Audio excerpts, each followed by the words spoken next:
Hello everyone. आज हम start करने वाले हैं अपने सीरीज का दूसरा लेक्चर, जिसमें हम पढ़ेंगे इंग्रेडिएंट्स ऑफ कंक्रीट। इंग्रेडिएंट्स में हम पढ़ेंगे कंक्रीट के like cement, fine aggregate, cross aggregate. इसके हम डिफरेंट टाइप जानेंगे कि सीमेंट कितने टाइप के होते हैं और डिफरेंट टाइप उनके यूजेस। और उससे पहले हम जानेंगे हाइड्रेशन प्रोसेस। चलो स्टार्ट करते हैं। चलिए हम अब पढ़ते हैं heat of hydration. Heat of hydration का सिंपल सा मीनिंग है, जब सीमेंट वाटर के साथ रिएक्ट करेगा तो उसे ही हम हीट ऑफ हाइड्रेशन के नाम से जानते हैं। ये कहते हैं heat of hydration different quantity पे डिपेंड करता है। जैसे अगर सीमेंट ज़्यादा बारीक होगा तो कहते हैं उतना ज़्यादा हीट ऑफ हाइड्रेशन होगा। वाटर सीमेंट रेशो पे डिपेंड करता है कि कहते हैं हमने वाटर कितना मिला रखा है। ये सब प्रॉपर्टी हैं सीमेंट की। ये सब प्रॉपर्टी कहते हैं हम अगली वीडियो में देखेंगे सीमेंट की। और कहते हैं जैसे हम एक रैपिड हार्डनिंग सीमेंट होता है, उसकी हीट ऑफ हाइड्रेशन बहुत ज़्यादा होती है कंपेयर टू अदर सीमेंट। यही बेसिकली मीनिंग है। ये कहते हैं, इससे आप इतना समझ लीजिए कि कहते हैं कितना हीट जनरेट कर रहा है कोई सीमेंट। चलिए देखते हैं टाइप ऑफ सीमेंट। पहला टाइप है ओपीसी, ऑर्डिनरी पोर्टलैंड सीमेंट। ये इसका बेसिकली मीनिंग है, ये कहते हैं एक टाइप ऑफ सीमेंट है। ये बेसिकली बहुत कॉमन सीमेंट है, हर जगह यूज होता है कंस्ट्रक्शन साइड पे। और इसका आई एस टी का मीनिंग यहाँ पे इनिशियल सेटिंग टाइम।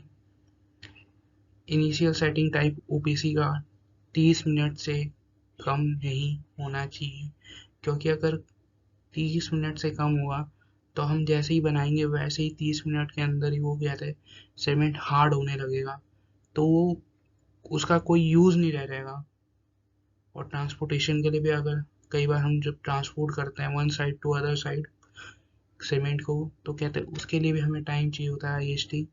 इसके लिए हम कई सारे केमिकल मिक्स करते हैं, वो सब हम पढ़ेंगे एड मिक्सचर्स चैप्टर में। और ओपीसी का एफ एस टी होता है नॉट मोर देन 10 आवर, यानी 10 आवर के अंदर वो हार्ड हो जाना चाहिए। उसके अंदर प्लास्टिसिटी नहीं रहनी चाहिए कि हम उसका शेप चेंज ना कर सके, वो एक स्ट्रक्चर हो जाए और वो ज़्यादा हार्ड ना रहे, वो ज़्यादा हार्ड हो जाए। चलिए अब देखते हैं second type of cement, rapid hardening Portland cement, RHPC। ये बेसिकली वहाँ पे यूज़ होता है जहाँ पे जैसे कोई हमें जल्दी से, जैसे रोड टूट गई, तो वहाँ पे हमें ऐसे सीमेंट की ज़रूरत रहती है जो कहता है तुरंत हार्ड हो जाए और जल्दी से जल्दी स्ट्रेंथ गेन कर ले। इस वैसी जगह हम rapid hardening Portland cement use करते हैं।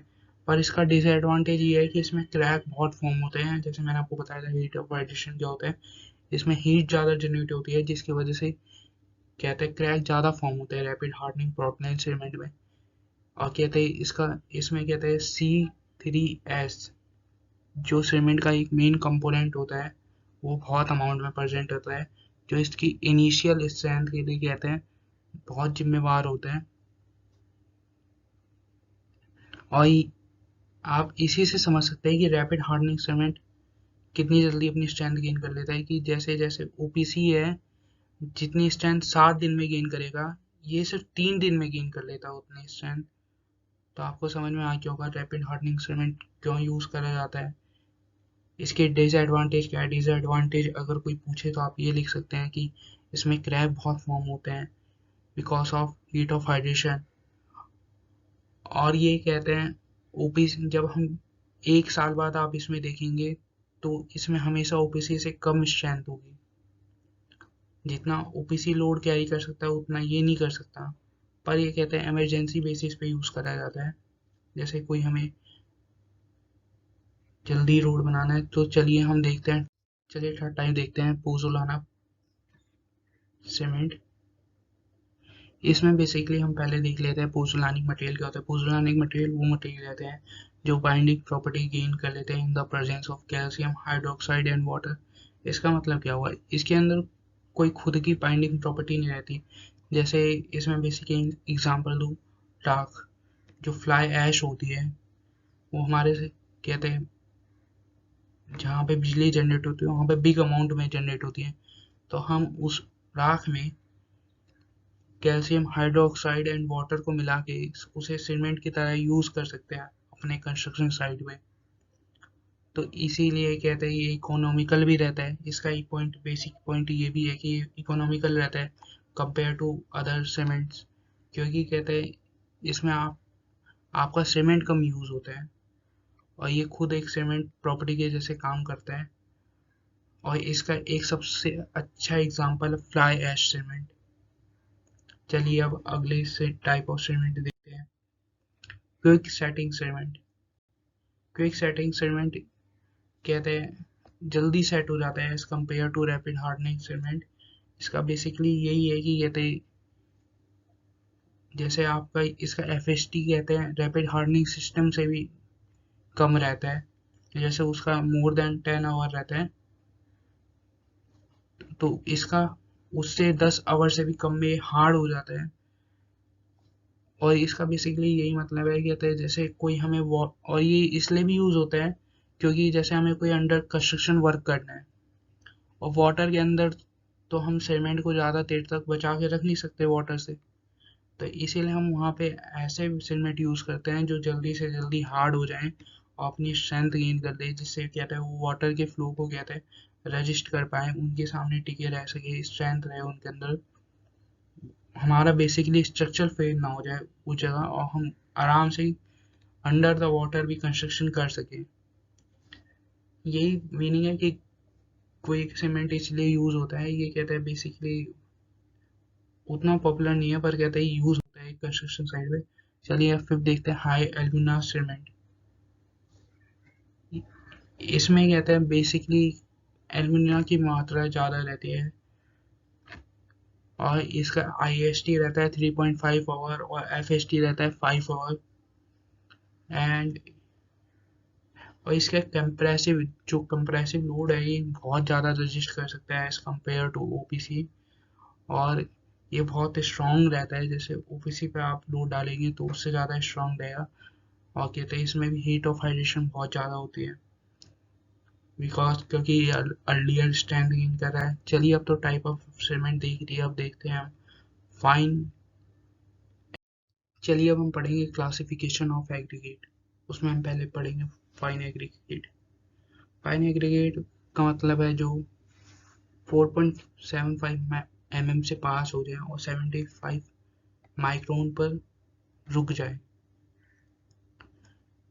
इस फाइन एग्रीगेट का मैं आपको एग्जांपल दे सकता हूँ, सैंड हो गया, बदरपुर हो गया, ये सब होते हैं। और कहते हैं एक सीमेंट भी है इसका एग्जांपल। और कहते हैं फाइन एग्रीगेट शेप में स्पेरिकल रहता है। ये सब पॉइंट आप लिख सकते हैं अगर क्लासिफिकेशन ऑफ एग्रीगेट पूछा जाता है आपसे। और चलिए अब हम देखते हैं क्रॉस एग्रीगेट। क्रॉस एग्रीगेट एक एग्रीगेट होता है जो केमिकली इनएक्टिव रहता है। ये फिलर के मटेरियल की तरह वर्क करता है, ये बहुत स्ट्रेंथ प्रोवाइड करता है स्ट्रक्चर को, इसीलिए डिफरेंट डिफरेंट कंस्ट्रक्शन वर्क्स में भी यूज होता है। जैसे आप देख सकते हैं स्लाइड पर हमने कि कहता है पहला पॉइंट लिख रखा है construction coarse aggregate are use in very construction work like building, railway tracks. ये इसलिए यूज होते हैं क्योंकि वहाँ पे डिफरेंट मेंबर्स को जो बिल्डिंग के होते हैं उसको कहते हैं स्ट्रेंथ प्रोवाइड करता है। और coarse aggregate are chemically inactive. जैसे आपने देखा होगा जो सीमेंट है अगर वो वाटर के साथ रिएक्ट कर जाता है तो कहते हैं हमारा किसी यूज का नहीं रहता, पर क्रॉस एग्रीगेट के केस में अगर वो वाटर के साथ रिएक्ट ही नहीं कर सकता क्योंकि वो केमिकली इनएक्टिव रहता है। और ये एक फिलर की तरह काम करेगा आपके किसी भी घर में अगर आप यूज कर रहे हैं कंस्ट्रक्शन साइड पे। और ये क्रॉस एग्रीगेट का साइज होता है जो 75 माइक्रोन सीप से पास हो जाए, सॉरी 75 mm सीप से पास हो जाए और रिटेन्ड हो जाए 44.75 mm सीप पर। यहाँ पे सीप एक इंस्ट्रूमेंट को डिनोट करिए जो हम एक्सपेरिमेंट करते वक्त यूज करते हैं, आप अपने लैब में देखेंगे। और शेप ऑफ क्रॉस एग्रीगेट है जैसे आप देख सकते हैं angular aggregate, flaky aggregate, elongated aggregate, round aggregate, इसके बारे में आप देख सकते हैं। और ये सब पॉइंट जो है क्रॉस एग्रीगेट के बारे में, क्लासिफिकेशन ऑफ क्रॉस एग्रीगेट, ये सब आप लिख सकते हैं अपने नोट बनाते चलिए। और चलिए अब हम अगले लेक्चर में पढ़ेंगे different properties of concrete technology, जिसमें हम पढ़ेंगे soundness of concrete, soundness of कहते हैं फाइननेस ऑफ सीमेंट, ये सब हम डिफरेंट डिफरेंट प्रॉपर्टी पढ़ेंगे। आपको नेक्स्ट, अगर ये लेक्चर पसंद आया तो लाइक करिए, चैनल को सब्सक्राइब करिए। अगर आपको कोई नॉइज़ आई हो या वॉइस में दिक्कत हुई हो तो उसके लिए माफ़ी मांगता हूँ। Thank you for watching my video.